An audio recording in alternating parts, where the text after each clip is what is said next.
I want to tell you about this trip I had to take to New York. I had to go up there and help one of them there talk show hosts, pick up his ratings. And my agent suggested that I take an airplane. Now, folks, the thought had never crossed my mind or even come close to being a remote possibility. But because of the time factor, they talked me into it. But my daddy always said if a man was supposed to fly, he'd have been born with wings. Feathers. Well, I ain't got no feathers. I'm lucky to have hair. Yeah. Well, I decided to go, and I went down to the airport, and did you know that there's 10 or 12 different airplanes that you can choose from? Well, I didn't know which one to go with, so I decided to take the one with the prettiest girls, because I figured if I had to go, I might as well go with some good-looking company. Well, I picked me out one, and I went up to the counter, and I said, ma'am, I'm a considering taking an airplane to New York, and I've got just a few questions for you. She said, my pleasure. I said, is your mechanics unionized? She said, yes, they are. I said, well, are they happy with the arrangement? She said, yes, they are. I said, well, do you check them for drugs every now and then? She said, yes, we do, and there's no problems.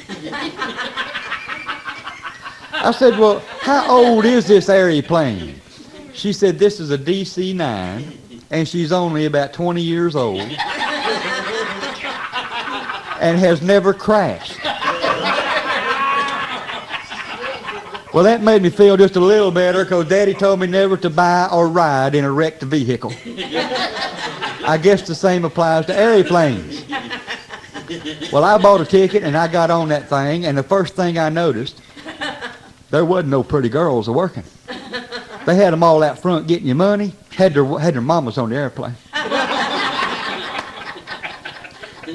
This voice come from nowhere and said, ladies and gentlemen, buckle up, please. We're fixing to taxi out to the runway. Well, they never said nothing about no taxi. Probably going to have to give them a tip, too.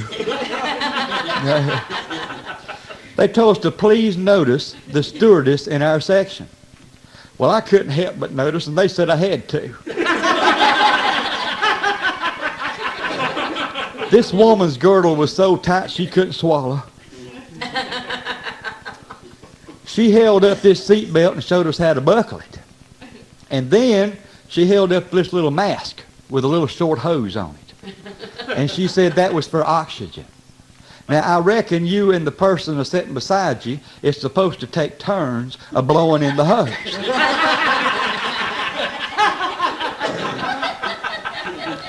And then they told us that our seats were to be used as flotation devices. Now, that bothered me. Because from Tennessee to New York, there ain't no ocean.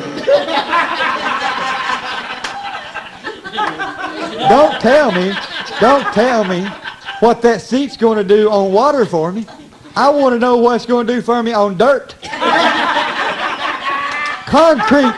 Yeah. We took off, and they said they was going to serve refreshments. They brought me a little miniature sandwich, a jerky pickle, and a mint. Now, I thought it was a food testing for some company because there wasn't much there. You know, for $680, I was looking for one of them fillet magnets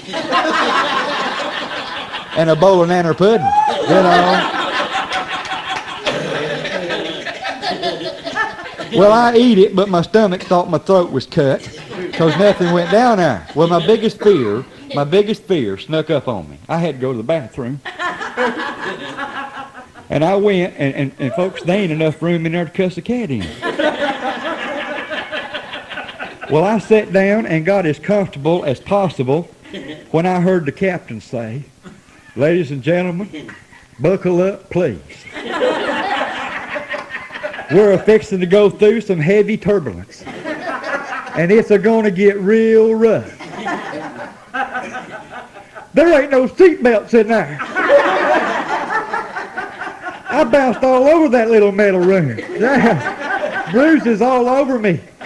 And the biggest thing that was on my mind was to try and get my britches up. Because if we went down in some cornfield, I didn't want to be an embarrassment to my mama when they found me. No. Well, I got back to the seat after it calmed down, and the fella sitting beside of me said he seen some smoke coming from an engine. And he lit into cussing and using officer's language you ever heard in your life. I said, fella, you shouldn't be a cussing and a carrying on like that up here 35,000 feet up in a machine built by the lowest bidder. We need to be a-praying. So he made a conversion right there. Yeah. And we commenced praying at the same time. Water. Help us find water. Well, about then I recognized that our prayers had been answered because my seat was ringing wet. Yeah.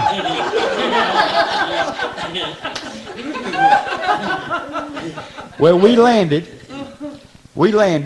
and the pilot said to remain seated while we taxied to the terminal. Now here we go with another one of them taxis. I got off that airplane, and the first thing I did was kiss the concrete and cry a lot. Now, folks thought I was happy to be in New York. I was happy to be anywhere. Yeah.